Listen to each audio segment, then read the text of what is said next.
The collection will try to cut off the head and leave the tail. If you enjoy watching, please support by liking, sharing and commenting. 2024's latest horror film, Ghost Wife 2, Terror Strikes the Village. The film is adapted from a classic Indonesian horror game. Highly impactful horror visuals. Plus, the storyline is high energy throughout. It's absolutely hair-raising and impossible to stop watching. Hurry and watch it with your gullible friend. The story begins.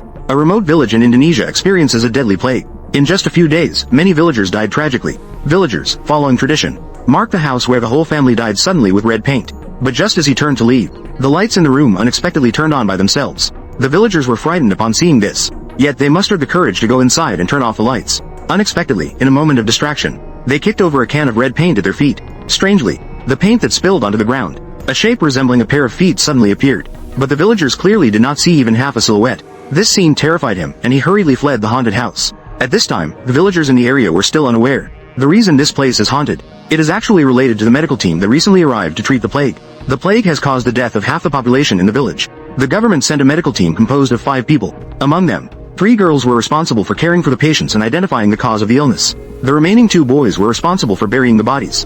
When the group arrived at the village's medical room, they found many infected villagers lying here. Without exception, all of them had skin lesions. Their appearance was extremely terrifying. Moreover, they were weak and could only lie in bed. Strangely enough, this plague could only be spread through direct contact. Strange illnesses like this, a few young people are seeing it for the first time. Soon, the boatman who brought them arranged accommodation for them. But the 2 young men, Chepu and Adon, were unexpectedly placed near a grave. This used to be the gravedigger's house. There was also a burial manual he had organized in the room. A series of incantations was written on the back. It's unclear what purpose it serves. The 2 casually tossed the manual aside, thinking the contents were all a lie. Meanwhile, Mila, Put, and Dis were assigned to a clean house right next to the clinic.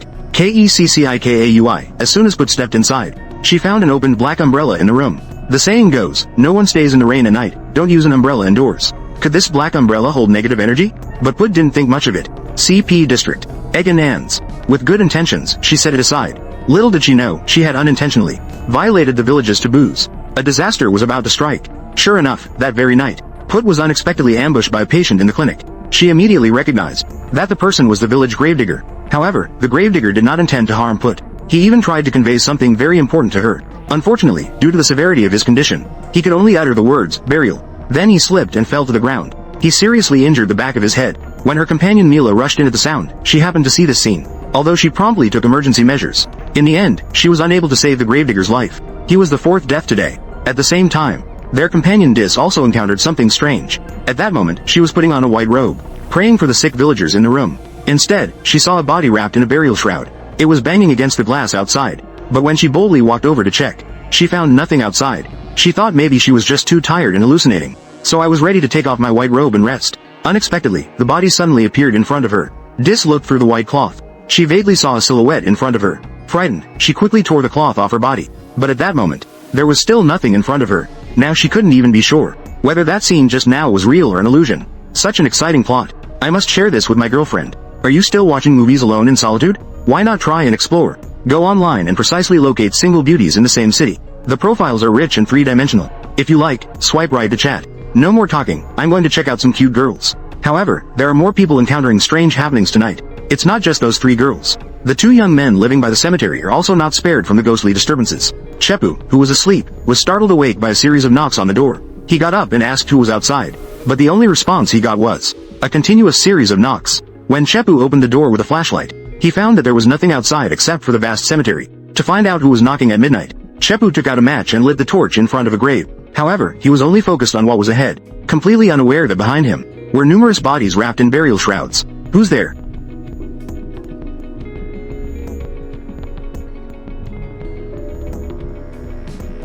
What are you doing here? It turned out that Adon thought Chepu was sleepwalking, so he specifically followed to check on the situation. Why are we not sleeping in the middle of the night? What are you wandering around outside for? The next morning, everyone tacitly avoided mentioning what happened last night. Just then, a girl named Xiao En came to seek help. She said her mother had also contracted the plague, but she didn't want to wait to die in the clinic, so she had been staying at home to recuperate. Xiao En hoped they could help treat her mother. Kind-hearted Mila agreed to the girl's request, and that afternoon, she followed Xiao En to her home. However, on the way, Mila suddenly felt the urge to go. Xiao En then took her to a house marked with the deaths of an entire family. It turned out that Xiao En's family had no toilet due to their poverty. Plus, her mother was infected with the plague. Neighbors were unwilling to come into contact with her, so she usually had to sneak into these houses to use the bathroom. But what they didn't know was that the puddle of red paint on the ground is enough to indicate this is a haunted house. Sure enough, after Xiao En lit the oil lamp, she noticed a few drawings had appeared on the table. They looked like they had been drawn recently. Just at that moment, a figure of a girl suddenly appeared at the doorway. Xiao En hurriedly followed after her. She was astonished to see a paintbrush hovering in midair. The next second, the paintbrush suddenly dropped to the ground. It was secretly hidden by a little hand that reached out from under the table. Xiao En thought it was just a village child playing a prank, so she ran over to lift the tablecloth. To her surprise, it was completely empty inside. Oh! Mila heard Xiao En scream. She hurried out of the bathroom, but she saw Xiao En curled up in the corner. Trembling, she pointed towards the window. There, a child was hiding behind the curtain. Immediately, Mila, disregarding Xiao En's warning, summoning her courage, she walked over and pulled back the curtain. To her surprise, it was Xiao En again. Just as Mila was puzzled about who the real Xiao En was, a sound of cracking bones came from behind her. Mila instantly understood.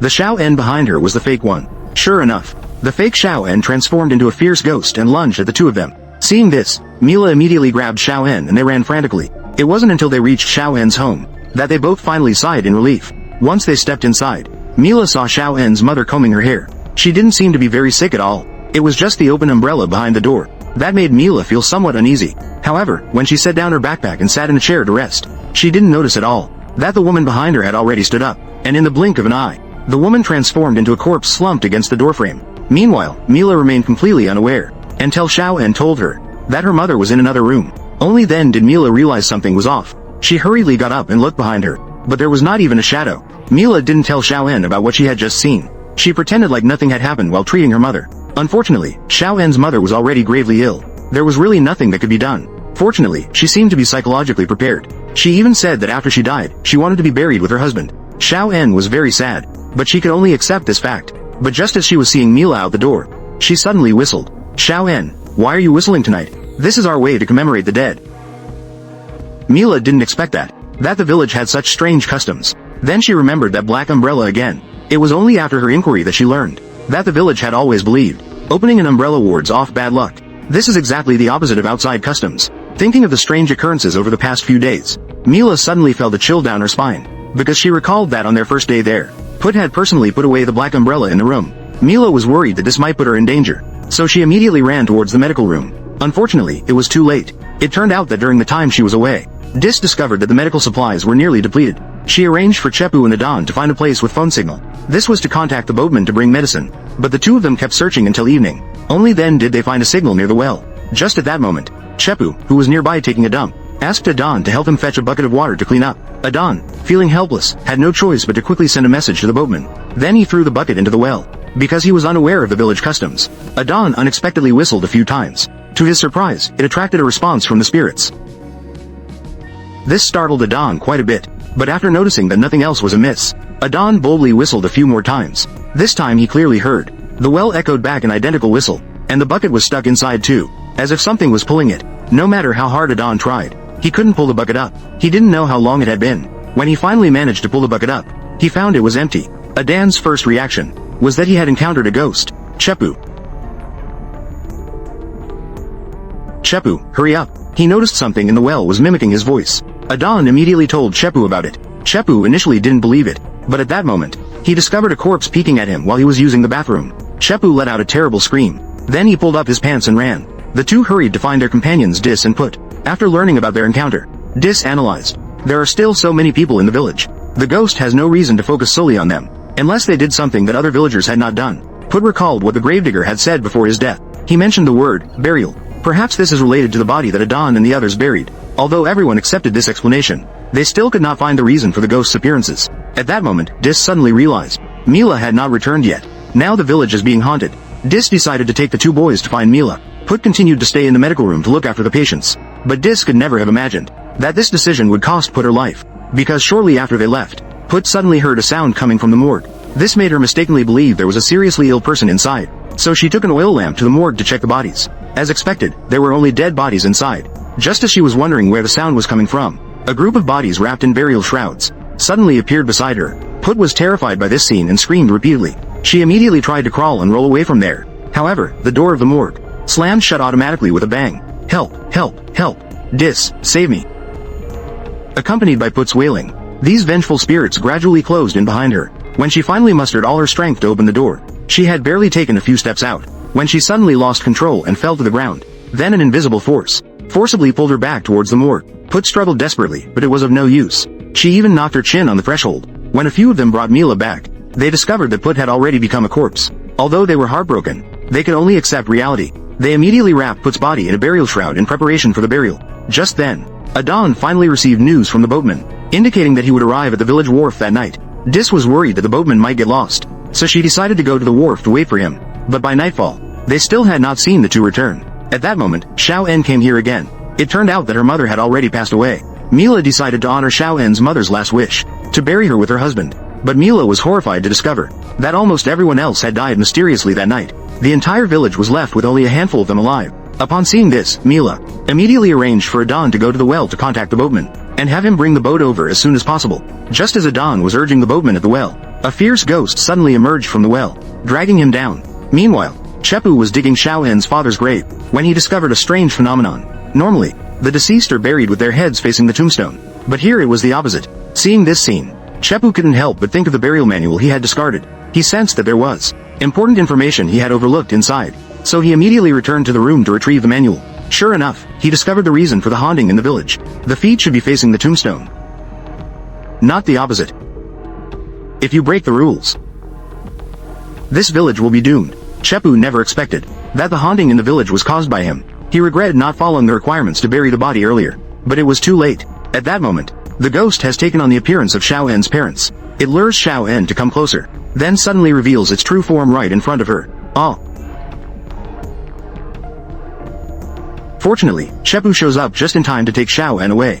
The two hurriedly hide under the bed of a nearby house, but it wasn't long before a body wrapped in a burial shroud jumped in like a zombie. After failing to locate the two, the body vanished immediately. Chepu and Xiao En just let out a sigh of relief. Unexpectedly, the next second, a ghostly head suddenly appears in front of the two. Frightened, Chepu grabs Xiao En and runs away. On their way, they encounter Mila. It turns out Mila was just searching for Adon. She discovered that he had drowned in the well. The three have no time to grieve right now, because behind them, a group of vengeful spirits is closely pursuing them. They can only run towards the forest. Unexpectedly, Chepu tripped and fell along the way. He was immediately pulled by an invisible force. It dragged him to a nearby deep pit. The group of vengeful spirits was grabbing at Chepu from inside. Mila saw this and hurried to catch up. She tightly grabbed his hands, but she was no match for a group of ghosts. At that moment, Chepu saw the burial manual that had fallen on the ground. He finally remembered there was an incantation on the back.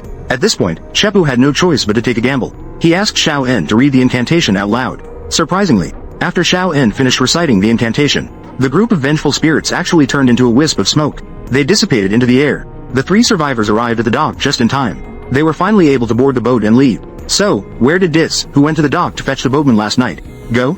It turned out that when Dis arrived at the dock, she unexpectedly became disoriented by a ghost. She was also haunted by Put's spirit. Put incessantly blamed Dis for leaving her behind. This caused her to die an innocent and tragic death. This ultimately resulted in Dis being frequently traumatized. She kept wandering in the woods. No one could find her whereabouts. Alright, that's it for today's story. Subscribe to the channel to continue watching. See you next time.